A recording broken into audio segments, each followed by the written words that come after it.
역대하 16장 7절부터 13절까지 말씀드리겠습니다. 그때 선견자 하나니가 유다 왕 아사에게 나와서 그에게 이르되 왕이 아람 왕을 위지하고 왕의 하나님 여호와를 의지하지 아니하였으므로 아람 왕의 군대가 왕의 손에서 벗어났나이다. 구스 사람과 룹 사람의 군대가 크지 아니하며 말과 병거가 심히 많지 아니하더이까. 그러나 왕이 여호와를 의지하였으므로 여호와께서 왕의 손에 넘기셨나이다. 여호와의 눈은 온 땅을 두루 감찰하사 전심으로 자기에게 향하는 자들을 위하여 능력을 베푸시나니 이 일은 왕이 망령되이 행하였은즉 이후부터는 왕에게 전쟁이 있으리이다 하매 아사가 노하여 선진견자를 옥에 가두었으니 이는 그의 말에 크게 노하였음이며 그때의 아사가 또 백성 중에서 몇 사람을 학대하였더라.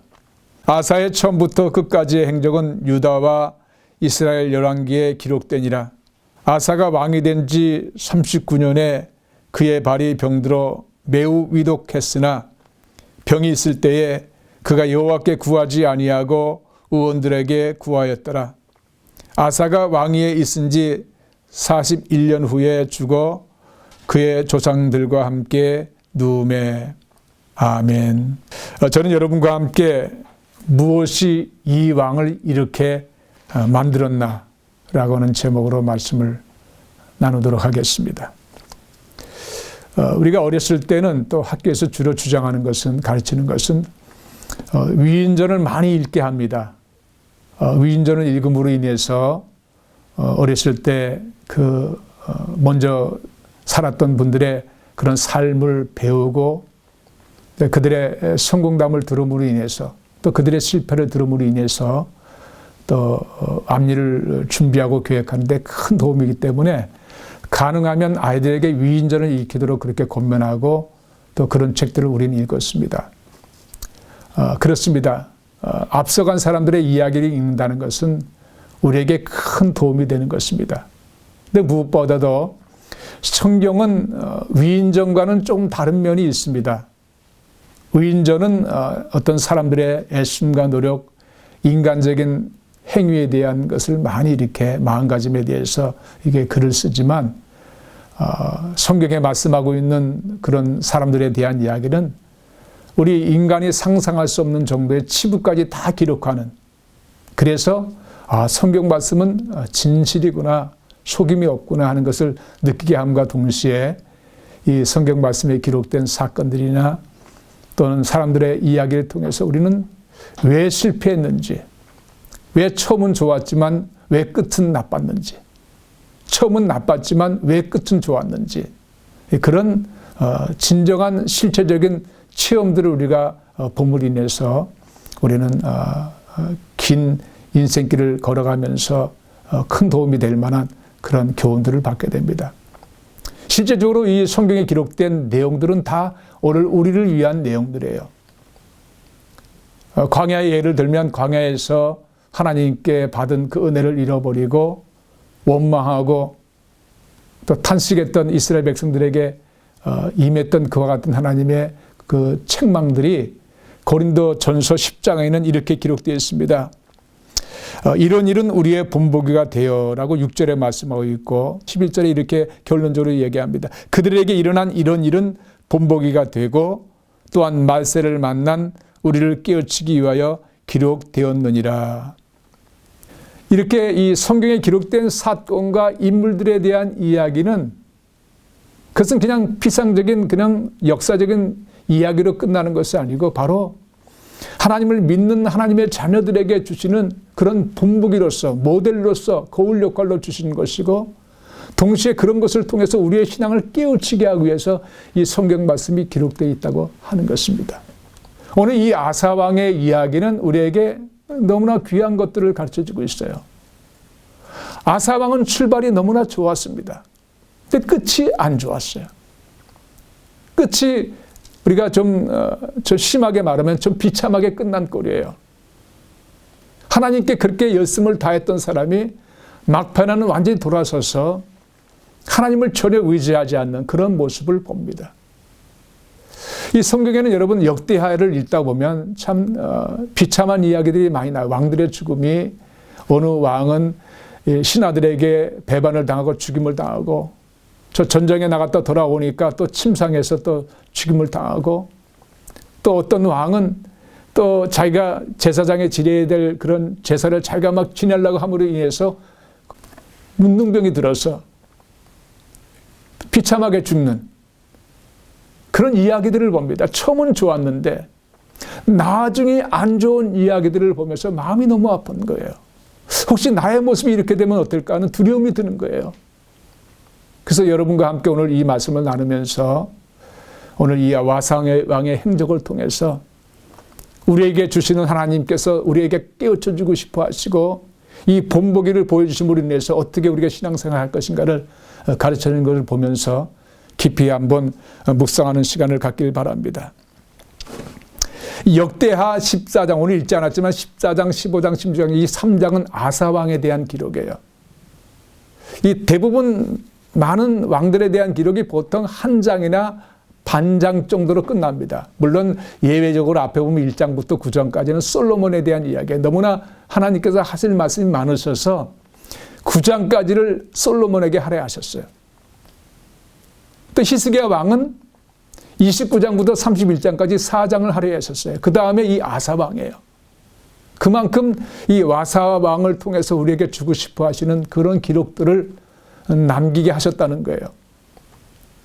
이 와상을 보면 처음에 14장부터 15장까지는 너무나 아름다운 그런 신앙생활을 했습니다. 14장에 보면 출발부터 아사 왕이 여호와 보시기에 선과 정의를 행했다고 기록하고 있고, 또 성읍을 형통하게 건축했다고 그렇게 기록한 내용이 있습니다. 또 구스 사람들이 쳐들어왔을 때에 하나님을 철저하게 위주함으로, 제가 나중에 이 본문 말씀을 한번 보겠습니다. 의지함으로 승리하는 그런 일들로 기록되어 있어요. 그러니까 완전히 하나님께만 충성하고 몰두하고 오늘날 보면 신앙생활을 아주 잘한 그런 모습입니다. 또 15장에 가서 보면 개혁을 하는 내용들을 쭉 기록되어 있는데 얼마나 충성을 다해서 개혁을 했던지, 자기 어머니인 마아가가 아세라 목상을 섬기는 것을 발견하고는 아세라 목상을 쳐부수고 자기 어머니 어마마마를 폐후시키는 그런 일까지 감행했어요. 그만큼 신앙에 대해서 다른 왕들이 할 수 없는 열심과 충성과 헌신했던 모습을 우리가 볼 수 있어요. 근데 16장에 와서 오늘 읽은 바로 본절 앞에 보면 이스라엘 왕 바아사가 유다를 침공해서 라마를 건축합니다. 그랬더니 놀란 이 아사 왕이 아람 왕 베나다스에게 도움을 청하게 됩니다. 그래서 이스라엘 왕은 도망을 가게 되죠. 패퇴하게 됩니다. 성공적인 그런 도움을 요청하게 된 거예요. 근데 오늘 이 사건 바로 다음에 오늘 본절 7절부터 이 선견자 하나니, 선지자 하나니가 이 아사 왕에게 찾아와서 책망을 하는 장면, 7절에 다시 한번 보시면, 그때 선견자 하나니가 유다 왕 아사에게 나와 그에게 이르되 왕이 아람 왕을 위지하고 왕의 하나님 여호와를 위지하지 아니하였으므로 아람 왕의 군대가 왕의 손에서 벗어났나이다. 14장 15장에는 그렇게 열심으로 하나님을 위지했던 사람이 갑작스럽게 세상을 위지하는 그런 왕으로 돌변하고 말았어요. 그러면서 8절에 이렇게 책망합니다. 구스 사람과 룹 사람의 군대가 굳이 아니하며 말과 병거가 심히 많지 아니하더이까. 그러나 왕이 여호와를 위지하였으므로 여호와께서 왕의 손에 넘기셨나이다. 이 8절의 이 말씀은 제가 조금 이따 좀 보겠지만 14장 9절 이하에 기록된 내용, 구스 왕이 침공했을 때에 하나님께만 의지하고 하나님께만 기도하며 전쟁에 나갔던 이 아사 왕의 과거 일에 대해서 회상시키는 내용이에요. 그때는 하나님을 위지했는데 왜 지금은 위지하지 않습니까? 라고 하는 책망의 내용이에요. 그 말을 한 선견자를 이 화가 난 아사 왕이 옥에 가두고, 그 다음에 오늘 본문 끝에 가서 보니까 병이 들었음에도 불구하고 하나님을 끝까지 의지하지 아니하므로 그 병으로 죽는 사건으로 마무리 집니다. 저는 이 내용을 보면서 너무 궁금한 거예요. 어찌 이렇게 될 수 있을까? 자기 어머니까지 폐후시킬 정도의 그런 돈독한 신앙을 가졌다. 하나님에 대한 절대적인 신앙을 가졌던 그 이 왕이 어떻게 이렇게 될 수 있을까? 너무나 궁금한 거예요. 너무나 놀라운 일이에요. 근데 여러분, 이런 일이 우리의 신앙인들에게 일어난다는 사실이에요. 그것이 또 실제적으로 이 역대하에 기록된 왕들을 보면 그런 일들이 비일비재하게 일어났습니다. 예수님께서 마태복음 20장 16절에 보시면 나중된 자로서 먼저 되고 먼저 된 자로서 나중되리라 말씀하십니다. 여러분, 우리 신앙은 장담할 것이 없어요. 자랑할 것이 없어요. 오늘 내가 열심한 신앙생활을 갖고 있고 하나님 보시기에 너무나 아름다운 신앙을 갖고 있다가도 내일 어떻게 변할지 모르는 거예요. 우리 인간이기 때문에. 육신의 한계 속에 있기 때문에. 그래서 제가 갑자기 이 왕이 이렇게 왜 변했는가를 이렇게 보면 갑자기가 아니라는 생각이 듭니다. 그래서 제 나름대로 이 본문을 보면서 그 원인을 한번 보길 원하는 거예요. 원인이 무엇이 그를 이렇게 만들었을까? 하나님을 그렇게 의지했던 사람이 왜 하나님을 의지하지 않는, 세상을 의지하는 사람으로 변했을까? 우리에게 주는 경고의 말씀으로 보면서 그 내용을 잠깐 제가 한번 상상해 봅니다. 다시 한번 돌아와서 역대하 14장에 다시 한번 제가 읽지 않았지만 구스 사람들과 싸움을 할 때 그때 아사 왕이 하나님을 의지했던 모습을 잠깐 보겠습니다. 유대 군대들은 58만 명이었습니다. 이 구스 나라 군대는 100만 명에다가 병거가 300대예요. 그러니까 압도적인 그런 훈련받은 군사들에다가 무기까지 비교했을 정도의 강한 면을 가지고 그렇게 구스 나라가 쳐들어오게 된 것입니다. 그때 이 아사 왕은 11절에 가서 보면 이렇게 하나님께 기도하는 장면이 나옵니다. 아사가 그의 하나님 여호와께 부르짖어 이르되 여호와여, 힘이 강한 자와 약한 자의 사이에는 주밖에 도와줄 이가 없사오니 우리 하나님 여호와여, 우리를 도우소서. 우리가 주를 의지하오며 주의 이름을 의탁하옵고 이 많은 무리를 치러 왔나이다. 원하건대 사람이 주를 이기지 못하게 하옵소서. 스바다 골짜기에 두 양쪽 군대들이 모이게 된 거예요. 그래서 우리가 여기 치러 왔는데 우리 하나님 도와달라고 하는 간절한 기도 제목이에요. 강한 구스 나라와 약한 그들 사이에 주밖에 도울 자가 없다고 분명히 고백합니다. 얼마나 주님께서 기뻐하실 만한 고백입니까? 그래서 하나님은 이기게 하셨습니다. 거기 기록된 걸 보니까 살아남은 자가 없을 정도로 아주 초토화시키는 장면 나와요. 그러니까 이 100만 명이 다 죽음을 당했다는 거예요. 상대방이. 그만큼 하나님께서 엄청나게 큰 역사를 행하셨다는 거예요. 그때 이 아사왕은 전념을 다해서 싸웠습니다. 열심을 다해서 싸웠습니다. 두려움을 두려워하지 않고 싸웠습니다. 하나님께 기도하며 응답받은 그 응답에 대한 결과를 그는 맞이할 때까지 그는 열심히 싸웠습니다. 그런데 여러분 조심할 것이, 전쟁을 하나님의 도심으로 싸웠지만 아사 왕은 그의 군대들과 함께 열심으로 생명을 내놓고 싸웠어요. 그것이 여러분 문제가 될 수가 있다는 사실이에요. 주님을 열심히 오늘날 섬기지 않습니까?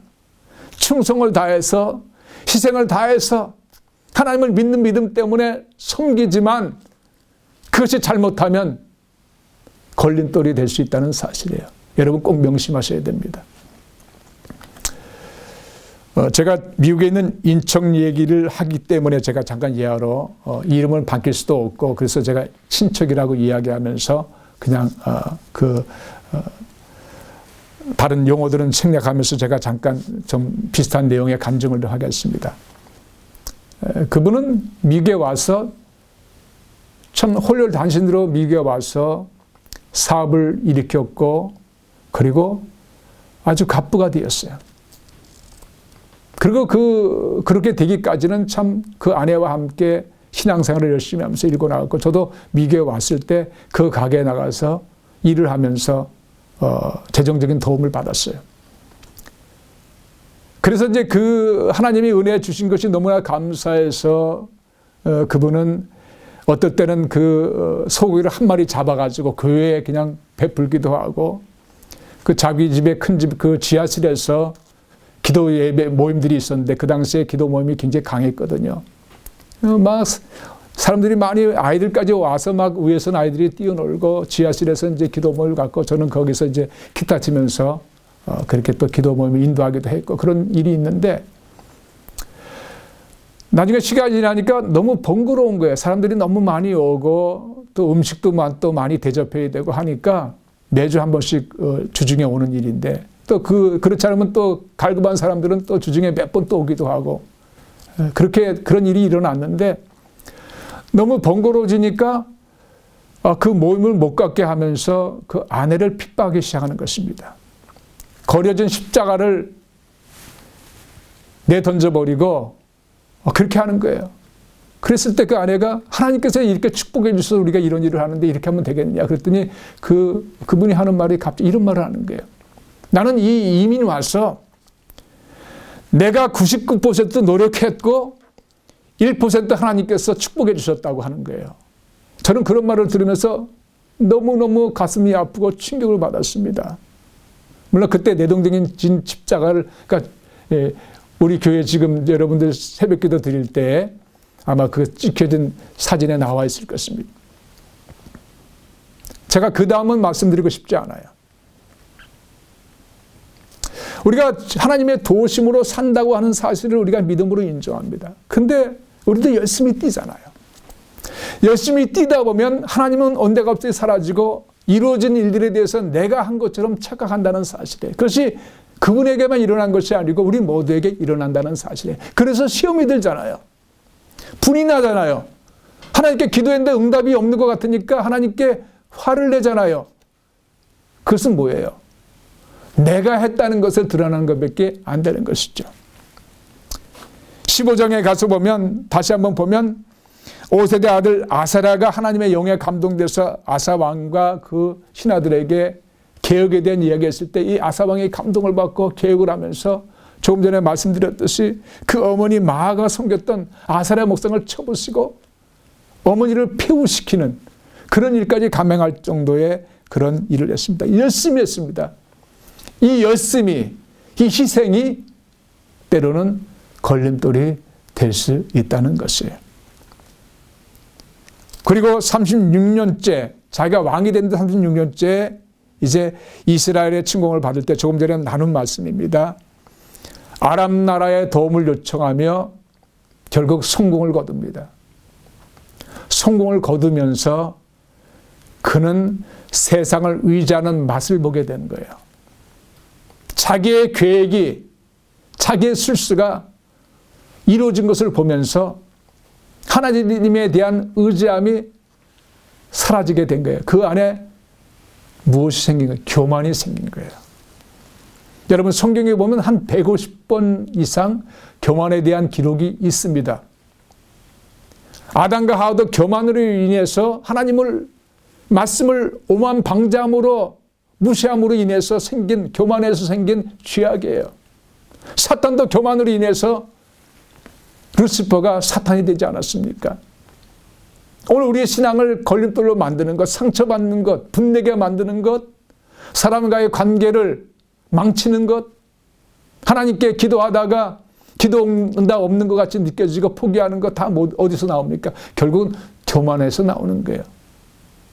여러분 세상적인 교만이라고 하는 것은 잘난 체 하는 태도로 겸손함이 없는 마음가짐이라고 우리는 정의를 내립니다. 근데 성경적인 교만은 하나님께 의지하지 않는 거예요. 나를 의지하는 거예요. 사람을 의지하는 거예요. 환경을 의지하는 거예요. 그것이 바로 성경적인 교만입니다. 오늘 이 아사 왕이 그렇게 열심했던 그 신앙을 하루아침에 버려버리고 이렇게 된 것은 그의 교만함 때문이에요.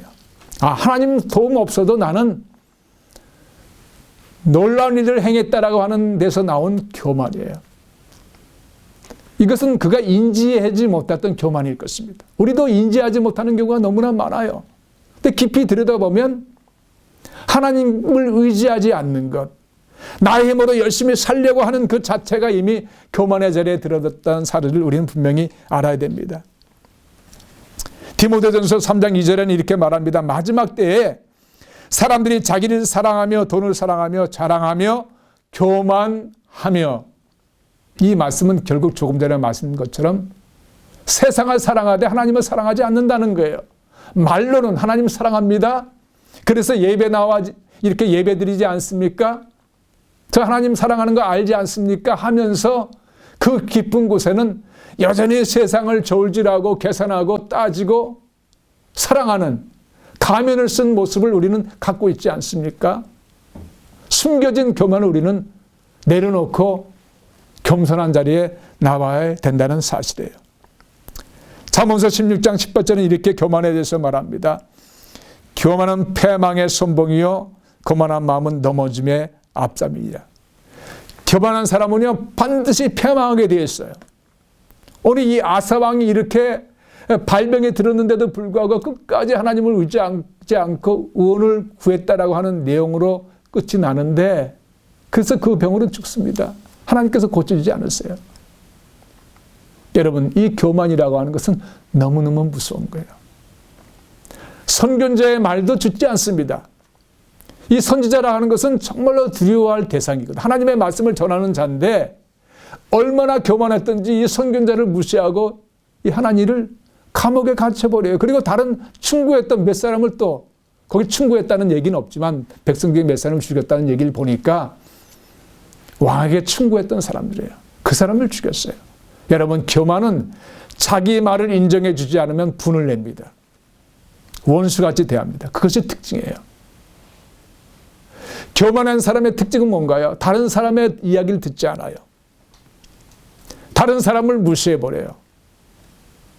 이 아상이 결국 그런 모습을 보였어요. 얼마나 교만이 무서운지 발에 병이 들었는데도 불구하고 끝까지 여호와 하나님을 의지하지 않았다는 거예요. 이것은 여러분 조금 깊이 있게 보면 교만은 회개를 막아버립니다. 교만은 자존심에서 나오는 거거든요. 내가 잘못했다는 말을 고백하는 것이 너무나 자존심이 상하는 거예요. 그러니까 이 교만한 사람은 회개할지 몰라요. 회개하면 해결될 수 있는데도 불구하고 해결하지 못하는 거예요. 그래서 이 교만의 무서움을 우리는 알아야 됩니다. 여러분, 사탄도 광명의 천사를 가장해서 왔습니다. 교만도 마찬가지예요. 교만도 여러 가지 모양의 옷을 입고 우리 가운데, 우리 속에 임하는 거, 우리 속에 일하는 거예요. 우리도 인식하지 못하는 가운데서 이 교만은 다른 탈을 쓰고 나타나는 거예요. 예를 들면 여러분, 우리가 하나님의 어떤 일을 맡길 때 하나님 나는 능력이 없어서 못합니다. 여러분, 그건 겸손 같나요? 그 교만에서 나온 거예요. 왜? 자기 자신만 보기 때문에. 자기의 능력을 보는 것, 자기의 능력을 위지한 거 아닙니까? 자기 능력은 얼마 안 되니까 하나님 그 일을 못합니다. 하나님께서 맡기실 때는 하나님께서 능력 주시고 하나님의 전적인 도우심으로 섬기는 것이지 내 힘으로 하는 것입니까? 내 역량을 보니까 너무나 부족한 거예요. 그러니까 하나님께 그렇게 고백하지만 결국 그것은 어디서 나온 건가요? 하나님을 의지하지 않는, 하나님을 신뢰하지 않는 교만에서 나오는 거예요. 그러니까 이 교만이라는 것은 여러 가지 다른 모양으로 옷을 입고 우리 가운데 인지하지 못하게 역사하는 것입니다. 그래서 교만은 무서운 거예요. 오늘 하나님과 이 아사왕에게 했던 그 견책의 말씀, 충고의 말씀은 바로 우리에게 주는 말씀입니다. 7절 중반절에 왕이 아람 왕을 의지하고 왕의 하나님 여호와를 의지하지 아니하였으므로, 왕을, 사람 보이는 왕을 의지하고 세상 것을 의지하고 하나님을 의지하지 않았다는 것을 책망합니다. 그리고 12절에 가서 보니까 그 아사 왕이 마지막 죽을 때 그의 발이 병들어 매우 위독했으나, 위독한 것을 알 정도라면 얼마나 다급하고 위기적인 상황이에요. 그런데도 불구하고 그 다음에 너무 놀랍게 병이 있을 때에 그가 여호와께 구하지 아니하고 의원들에게 구하였더라. 마지막까지 여호와께 도움을 요청하지 않았다는 거예요. 여러분, 우리는 하나님을 의지해야 됩니다. 그분만이 나의 전부요, 그분만이 나의 모든 것을 해결해 주실 수 있는 분이라는 것을 우리는 믿고 그분께 끝까지 의지해야 됩니다. 그리고 여러분, 어려움이 다가왔을 때, 이 아사 왕이 발이 병들었을 때 하나님께 도움을 요청하지 않았습니다. 영어로 보면요, 거기 보면 He did not seek help from the Lord라고 되어 있어요. 그러니까 help, 도움을 요청하지 않았다는 거예요. 여러분, 우리는 만왕의 왕 되신 하나님 아버지가 계십니다. 우리가 도움이 필요할 때가 얼마나 많습니까? 이 정도는 뭐 귀찮게 하나님께 구해. 아니에요. 우리에게 도움이 필요할 때 하나님께 구해. 그 도움을 구해야 되는 거예요. 도움을 구하지 않는 것은 교만에서 나오는 것입니다. 하나님을 무시해버리는 거예요. 그분께서 나에게 베풀어주고 싶은 그 사랑을 막는 거예요. 하나님께서 얼마나 슬프시겠어요. 9절에 보시면 하나님에 대해서 하나님은 분명히 이렇게 선포하고 있습니다. 여호와의 눈은 온 땅을 두루 감찰하사 전심으로 자기에게 향하는 자들을 위하여 능력을 베푸시나니. 지금도 하나님께서는 온 땅을 두루 살피시는 분입니다. 지금도 우리의 예배드리는 모습을 보고 계시고 우리 형편을 보고 계십니다. 근데 중요한 것은 그냥 그런 상태로 있는 것이 아니고 바로 전심을 다해서 하나님을 향하는 자들을 찾고 계시다는 거예요. 하나님을 의지하고 하나님께 도움을 요청하는 그런 자들을 지금도 찾고 계시다는 거예요. 여러분, 오늘 하나님과 우리에게 아사왕을 통해서 주는 이 하나님께서 주시는 그 교훈은 바로 그것이에요. 전심을 다해서 하나님을 의지해야 됩니다. 전심을 다해서 하나님께 도움을 요청해야 됩니다. 바로 겸손한 자의 자리에 있어야 된다는 거예요. 마태복음 11장에 보시면 29절에 나는 마음이 온유하고 겸손하니 나의 멍에를 메고 내게 배우라.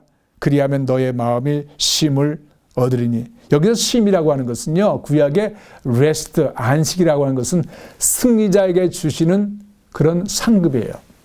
그러니까 여기서 쉼을 얻는다는 것은 너희를 승리케 하고 평강의 자리, 상급의 자리에 놓아주겠다는 그런 구약적인 말씀이 들어있는 것입니다. 근데 그 앞에 마음이 온유하고 겸손하다. 예수님은 겸손하다는 말씀을 씁니다. 교만의 반대는 겸손이거든요. 예수님은 겸손을 우리에게 보이셨어요. 실천하셨어요. 그 왕 되신 예수님께서 피땀 흘려 기도하셨어요. 가장 낮은 자에 내려가셔서 겸손하게 하나님께 기도했던 장면들을 우리는 보지 않습니까? 섬기는 자로 오셨다고 말씀하고 있어요. 겸손의 자리인 것을 말씀하고 있습니다. 나귀 새끼를 타고 예루살렘에 입성하셨습니다. 가장 낮은 자리에 그분은 스스로 택하셨어요. 겸손의 변을 우리에게 보이신 거예요. 우리는 좀 잘됐다고 생각했을 때 여러분 넘어집니다. 손질로 생각하면 넘어질 때가 와요. 우리 예수님께서는 지금도 겸손의 자리를 갖길 원하시고 그런 교훈을 이 와사왕을 통해서 우리에게 가르쳐주고 있습니다. 마태복음 16장 24절에 예수님께서 이렇게 말씀하셨습니다. 누구든지 나를 따르려거든 자기를 부인하고 자기 십자가를 지고 나를 따를 것이냐. 여기서 자기를 부인한다는 건 뭐예요? 겸손의 자리를 말하는 거예요. 낮은 자의 자리를 말하는 것입니다. 우리를 부인한다는 것, 우리의 교만을 깨트려 버리는 거예요. 우리를 낮은 자리, 겸손한 자리로 만들어 놓을 때 그때 비로소 우리는 주님을 따라가는 온전한 신앙의 길을 걸을 수 있다는 거예요. 그러면 그런 신앙인들을 우리 주님께서 가만 내두시겠어요? 선한 목자가 되셔서 푸른 초장에 인도하시며 쉴만한 물가, 풍성한 것으로 채워주시고 형통케 하는 역사를 반드시 베풀어 주십니다. 여러분, 오늘 우리는 아사왕을 통해서 주시는 경고의 말씀, 교훈의 말씀을 깊이 명심하고 우리가 처음부터 끝까지 한결같이 우리 하나님을 의지하고 도움을 요청하며 그래서 겸손한 자리, 낮은 자리에 늘 머물도록 애쓰는 그런 저와 여러분 되시기를 주님의 이름으로 축원드립니다.